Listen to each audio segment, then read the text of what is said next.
keep your eye on the donut, not on the hole. Good afternoon, good evening, good morning, good night. Adam Pecora here. Welcome to Requiem for a Tuesday. Thank you very much for tuning in. Please rate, review, and subscribe. Check out all the links in the description below. We got lots of goodies. There's merch, Instagram, music, other places to listen to this, YouTube, lots of stuff. Go check all that out. I'm going to get right into it. As I alluded to, tragically, I'm here starting out discussing the passing of one David Lynch. I would say probably the greatest artist of the century, like in the past century, let's say 1925 to present, in terms of impact, overall body of work, diversity of work ability. Like, would I say, it's a weird thing. I would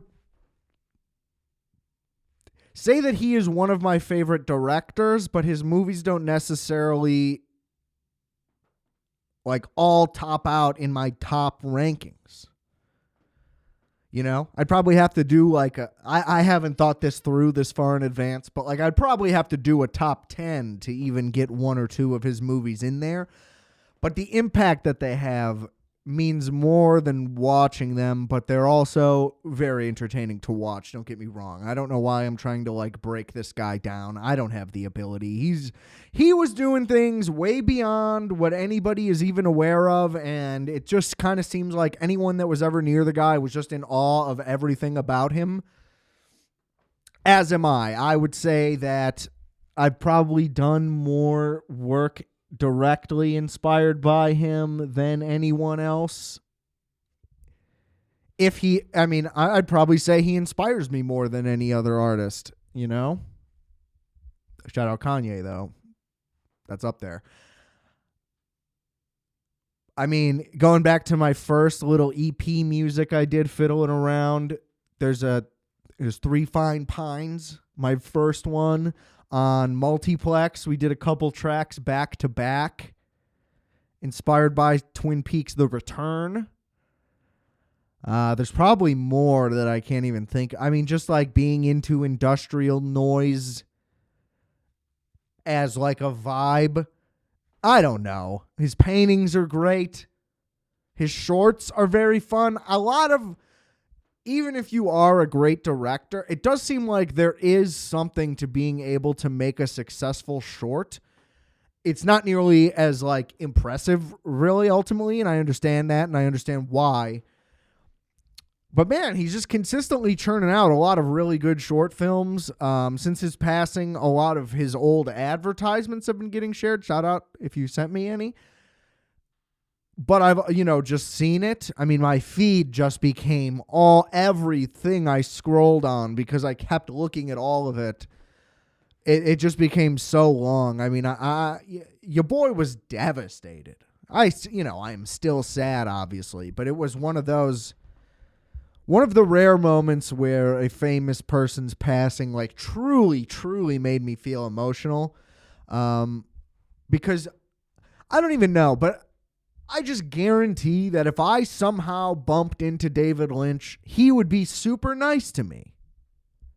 I don't see any reality in which that would be impossible. He truly just seems like a burst of joy in human form. Now, I'm sure that that's not entirely true. The man was divorced 4 times. No diss, I'm just saying, Guy gets ornery, perhaps.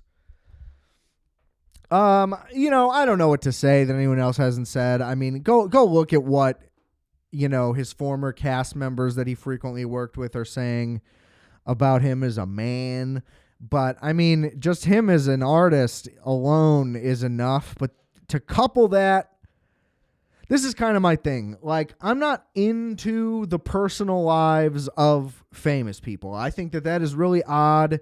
At the tabloid level, thinking you maybe even know what they may be like personally because you follow them on something or whatever, or you're going off of public appearances, which you should not. I don't assume that anyone doing anything is like a quote unquote good person. I am only interested in what they do. And if things come out about their personal life, I may or may not judge them based upon that. But I'm not one to say that that is a necessary thing to make a good artist. Controversial? Maybe so. I don't care if you disagree. That's all right. We're allowed to do that. My point being, when it is added that, oh, this is actually like a great person also, that is a huge plus up for me. Now, I'm not going to look for it. I'm not going to look into it unless I, I'm just that fascinated by whoever it is. But I don't know if that's happened to me since I was like 18, that I'm like deep diving into really anything or anyone. Not anything, but like, oh, somebody bursts onto the scene. I'm not really going to look too much into anything. I just don't care nearly as much. I guess I'm an adult. Anywho, to the David Lynch is a good person thing, again, just elevates him even more. That is my point. And, to be such a proponent, like he just like preaches meditation, like that's chill. Like what a chill guy, And other than that, he's just like, keep dreaming, keep thinking. I support all of it. I have no notes for David Lynch, and he would hate it if I did, right? Who gives a fucking shit how long a fucking scene is, Just an all-time legend. Yeah. Fuck Netflix for denying to make his last project.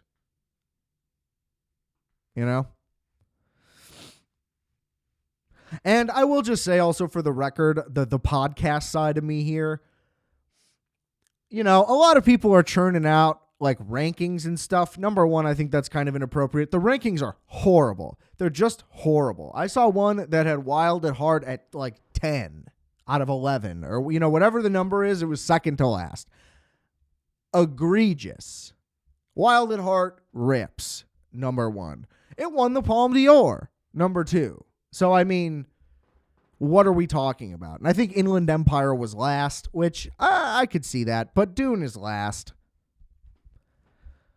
I understand that people like want to reclaim Dune because, it's like been enough time and whatever. But when you watch it back, it just isn't that good. You know what I mean? Like, I'm sorry. And he thinks that they ruined his movie. So, like, you're just doing it to do it. It seems odd. It doesn't fit the actual qualifications of a reclamation in reception. But maybe that's just me. I just don't know. Like the 1-2 is the tough one. It's like between Mulholland and Blue Velvet. You could argue Firewalk with me, I think, but really the other two are just on such a high plane. It's like I think Mulholland is like the better artistic achievement and is like just bananas to watch. Like it's unbelievable. But I've seen Blue Velvet way more times. Does that mean that it's, ultimately the number one option? I don't know. But I've probably seen it more than any other. Twin Peaks probably second in that regard, actually. But that one took me a while to come around on, which maybe is a perk, technically, if you want to be pretentious about it. But those are probably the top three. I'm just doing this on the whim. This is not set in stone, but I feel like talking it out now because I criticized somebody else. So I should at least stumble upon something myself, wouldn't you say? I will also mention, unfortunately, it does appear that the reporting came out of his passing on the 16th. My birthday is the 15th, and apparently that is when he actually passed away. So that doesn't make me feel very good. I have been having terrible luck on my birthday. That's all I'm going to say. Past 2 years, just been unfortunate. January is really a bummer at all times. All right, so let's say those are 1 through 3 in whatever order I said, okay? I think I mean, to be honest, I do like Lost Highway a lot. I think I would go Lost Highway at 4, which is probably crazy. Or I want to watch that more. I would put Wild at Heart next because there are stretches where I'm less interested. And it's just a little much. Like the Willem Dafoe part, while being wild, is a little much. Certain things are just a little much, but I still like Wild at Heart. So we'll say Wild at Heart's 5. Okay?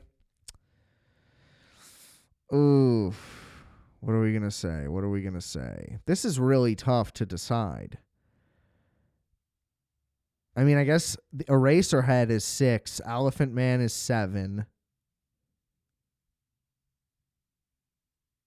The Straight Story's 8. No, The Straight Story's 7. Elephant Man is 8. Sorry, everybody.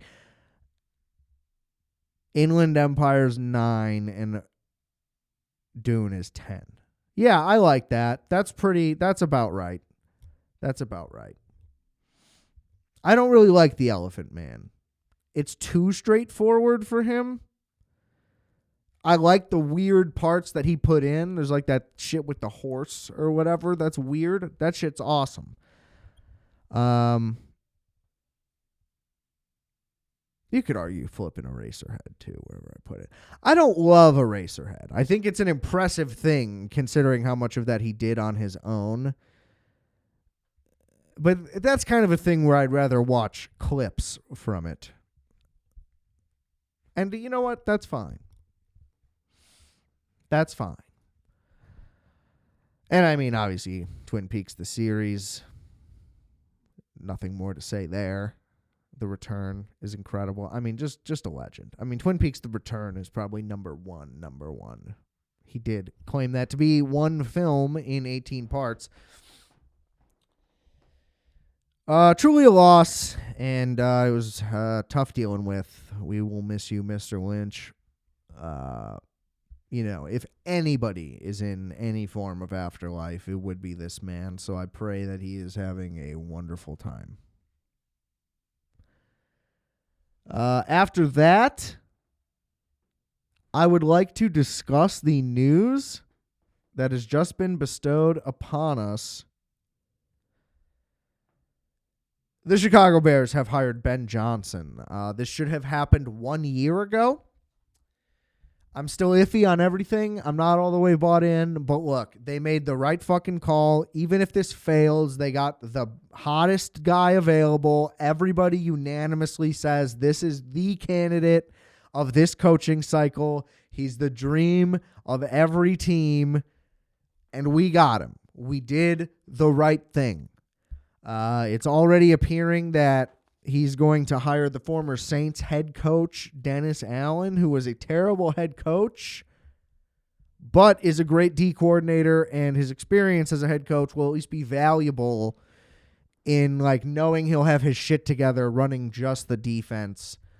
So I don't hate that. I don't love it. It doesn't make me jump for joy. But that seems like a very, very solid hire. Would absolutely go bananas if we could pull the O-line coach from the Lions along with him. Ben Johnson, work your magic. I'm thrilled that you're here. We need 3 offensive line starters replaced, and they need to be above average, and their backups need to be good enough that they could play, okay?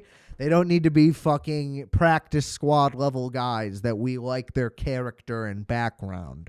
Okay? And then I'll be back in. But we need to sign 5 to 7, including the draft, offensive linemen. Interior for sure. If we get a new left tackle too, no offense, Braxton Jones, but I'm improve the lines. We need to. Ben Johnson. Thank fucking God.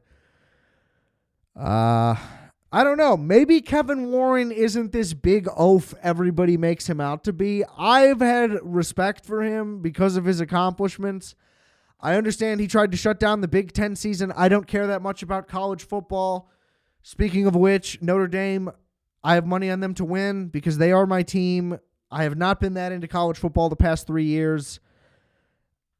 So it's unfortunate that they finally make it back. And I told myself I was going to pay attention to them this year. And I paid attention, but I didn't watch enough games. So it's going to be harder to claim it, but I'm going to watch it. Go Irish. Okay? For those of you who don't know, Chicago has no college football team. Your options are Notre Dame, and they're like 2+ hours away. Northwestern, and they're in Evanston, but they're bad. They're also like an academic-y school, but bad at football.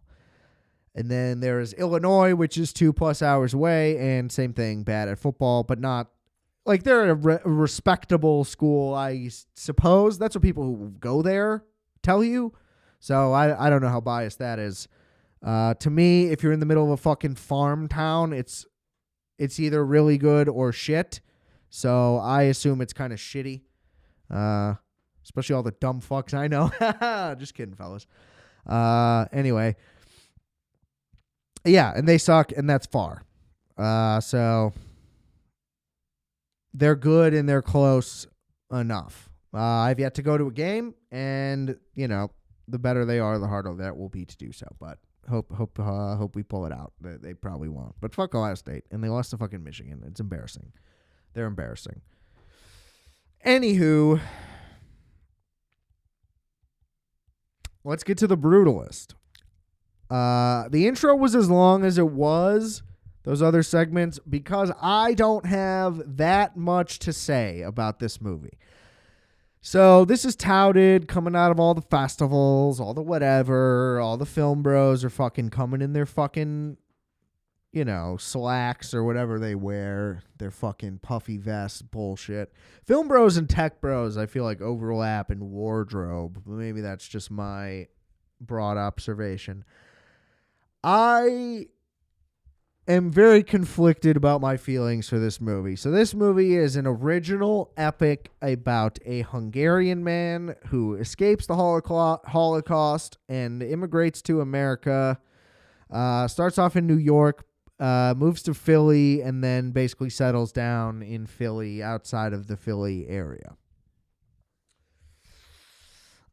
His wife is stuck behind, and he kind of, at first he kind of gets it, like they were just like pulled apart, war torn, not a lot of money, whatever. And then eventually it's just like, what's going on? What's taking so long? And then he's like, it's taken me forever. They even, I guess, they take care of his niece because, the Holocaust. So, it takes a long time, and then they save up money, and they get a bunch of information together, and then they bring the wife over. There's more to that. I'll get to that as I go, so whatever. So they're originally there with family. He kind of wears out his welcome with the family they're staying with. He lives in, like, homeless shelters and stuff, because he also lost his job in that regard, so he's kind of just like an unemployed architect, so he's useless. I forget. He was probably working some type of job. I don't really remember, honestly. The movie is very long, and that's okay. We'll get to that also. And then they get a job. Oh, well, he stays working. He stays working for the family member before he ends up in the homeless thing, because they get a job for a rich guy. This is what I missed in the middle. To build a library at his house, and then he hates it, and then they don't pay. And since he didn't pay, his cousin lets him go and kicks him out. So he's homeless and jobless for a while, and then eventually his wife comes, and I don't remember it doesn't really matter. The wife comes with the girl, and it's revealed that she actually has been fucking sick the whole time and is in a wheelchair, so she's probably like stalling, and she's like, I was afraid to tell you, whatever. So you assume he's going to be like, bitch, I'm an artist. Like, I already was going to neglect you. I'm out. But no, they have like a very strong, odd Eastern European relationship. As they tend to have, those crooks. Anyway, I don't know what that means. So the rich guy is then like, I was a dumbass. I also then looked into your background. You're like really dope. All your old work's really dope. I want to hire you to build this like crazy ass thing. His mom was dying at the time, so that is the rich guy. So that is why like he was so upset about the library thing. And his mom died at that moment, and he's like, that was all like fate and whatever. So I'm hiring you to be the guy. And he, builds this crazy thing. They show his old buildings, yada, yada, yada, whatever. There's an intermission once the building starts, which I applaud the intermission. This movie's runtime is 3 hours and 35 minutes. I believe the intermission is baked into that. So the movie's really 3 hours and 20 minutes. I could use 10 minutes instead of 15 for the intermission, but I'm not complaining. I think it really did help the movie a lot. I think if I just sat there the whole time, it would have started to get tedious and bother me. Now, the second half gets wild. I forgot to mention that after he starts living in the shelter, he becomes a heroin addict. But pretty casually and pretty functionally, it only kind of fucks him up a couple of times. He just like shows up to shit a little strung out, but it never really affects anything. Until they're in the Italian mountains selecting marble, and then he's really strung out on heroin, and then they're like sleeping in the caves, and the rich guy fucks him in the ass by force. To like show him that he's in charge, like some real like 18, 16, 1200s, probably 1200s, that sounds about right, type shit. Also though, are you really that dominant if he's weak on his own accord? Like, it's not like you beat the shit out of him and then did it. He like did it to a vulnerable, weak person. It's just wild. It was just wild. I would say too much. Because if anything, if it would have been like, I'm secretly super gay and like in love with you, that would have made more sense, because the rich guy spends a ton of time just praising the guy unprompted. So after he sodomizes him, he's basically like, I don't know if this is a racial thing or if he just means like artists or both, but he's basically like, you people are all the same, like you come asking for handouts.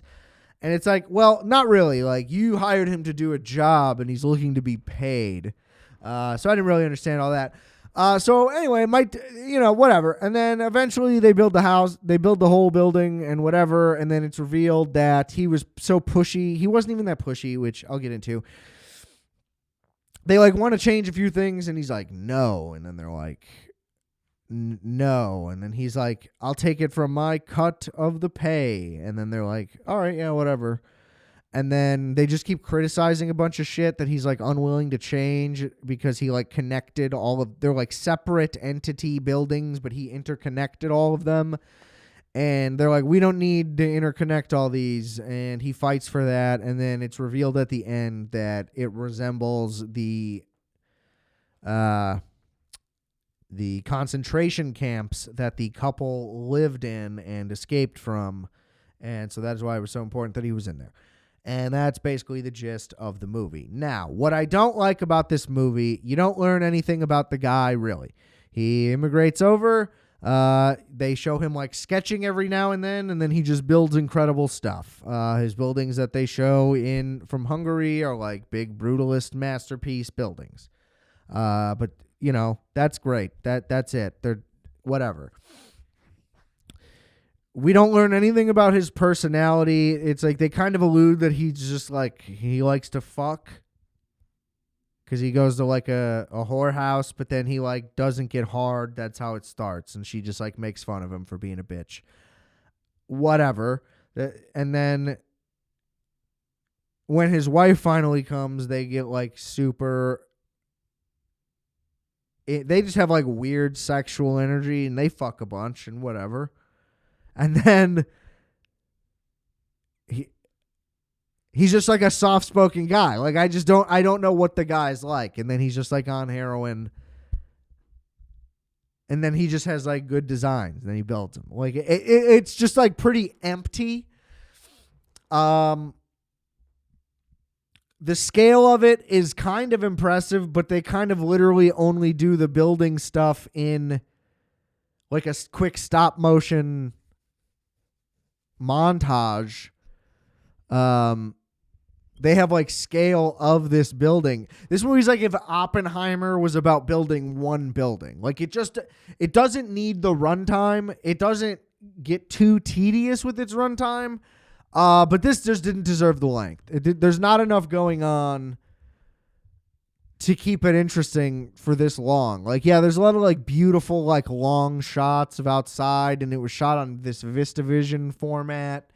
And I saw it in IMAX. It's like beautiful, great photography throughout the whole thing. But it just doesn't need to be this long, just straight up. It somehow only cost $10 million. I would guess that even it's being touted for its low budget. I was still assuming 30, 40. So the fact that it was made for that little money is impressive. But really, it's because of the format they use that gives it that grand, big scale. Because ultimately, he's just kind of moving room to room and talking to people, and then they're at like one construction site. And he makes some furniture for his cousin at the furniture store at the beginning. So ultimately, there's not a whole lot going on. And then they go to Europe, and then that's great. But same thing. It's kind of just like, we're just at a location that looks big, but not a lot of like big things are happening. Because ultimately, like I said, it's not like the movie's presented as like the mind of a tortured great artist and what they have to endure. And it's like, well, really, he had to endure the Holocaust. And then as an immigrant, he had to endure like needing to start over. And then once that happened, he just had to deal with like needing to be just thought of as less than because he's a Jewish immigrant, which will never go away. But ultimately, he had to deal with being raped in the ass. So that'll get anybody, though, you know? And then he kind of just starts like being a dick after getting raped in the ass. And then his wife goes to their house and is like, you raped my husband in the ass. And then he disappears. I don't know if it's implied that he killed himself or not. They don't reveal what happened to the guy. It's also kind of implied that the rich guy's son was raping their niece, but that's less clear because we didn't see it, but I think that was happening as well. And then at the end, they're like, fuck this, and they move to Jerusalem. And then there's like, it ends with him like being old in a wheelchair at some like reclamation like of his work, like a career spanning thing, and they show all his buildings and they're all great. And then the one that the movie is mainly about is like viewed as like his magnum opus. So yeah, I don't know. It's like Oppenheimer and The Wire or The Night Of mixed together, where somebody like descends into madness because of their new circumstance. Yeah, it's like The Night Of, literally. He becomes like a prisoner to this rich guy, and then, or just America and whatever, capitalism is the enemy, whatever. And, you know, he ends up doing heroin and becoming evil after he gets raped in the butt. Checks out. And then I will say the music is great in this movie, and the movie takes place over like 40 years, whatever. The music is constantly updating with the times to the point where at the very end, when he's at his like tribute thing that I was talking about, the music is like 80s, and they're shooting it with like a handheld like VHS camera a little bit. And so the movie is constantly like slowly updating everything and like outfits and all of that as time moves forward and people are aging visibly and all of that stuff, obviously. But to sync like the visual and musical style along with the time flow was impressive and a nice attention to detail. Like I think the movie's very well directed. It's just like underbaked.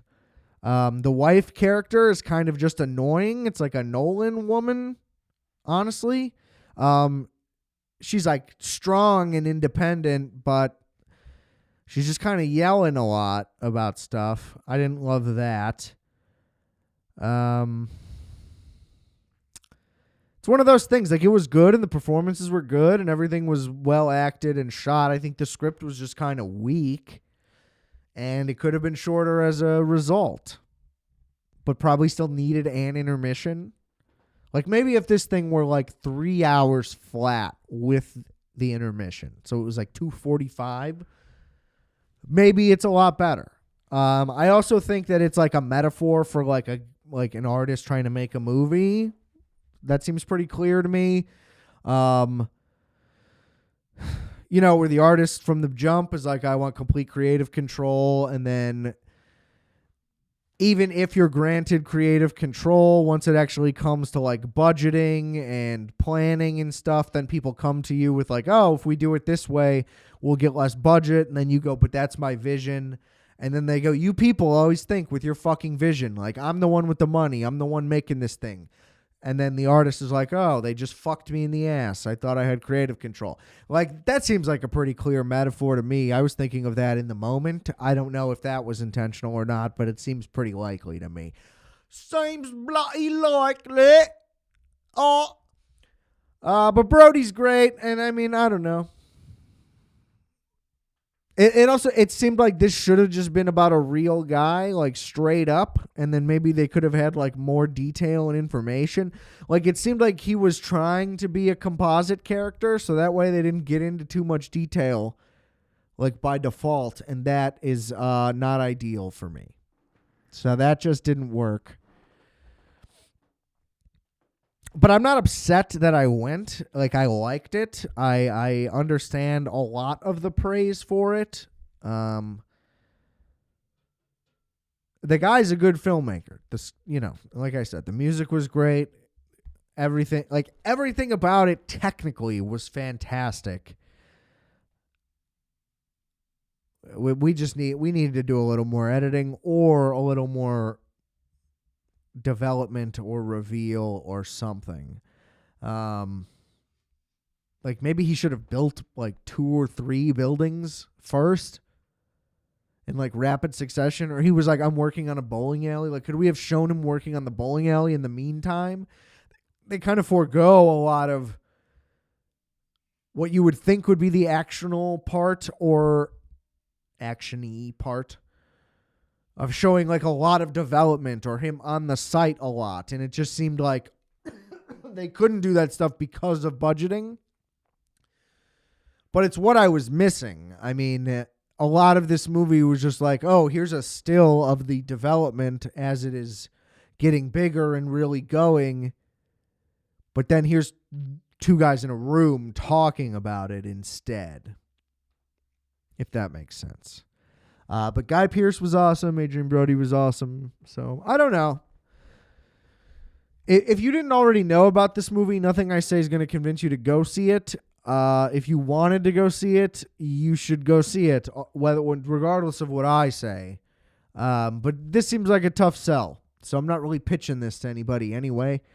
Most people are like, oh, so long. And it's just like, yeah, like you're just annoying. If you're not interested in the subject matter, then yeah, you won't like it. Don't see it. But I still find it so obtuse, if that's even appropriate right now. Just people that complain about a movie being long. I'll say this over and over and over again. If it feels like it doesn't need to be as long as it is, then it should be shorter. But like if you tell me There Will Be Blood is too long, you're wrong and haven't seen it. Or are just an idiot if you have. It's perfect. It should not be 1 second shorter. I don't think Titanic should be any shorter. I don't think the Avatar film should be any shorter. I don't think The Godfather should be shorter. Like, I don't see why you would think that. That makes no sense to me.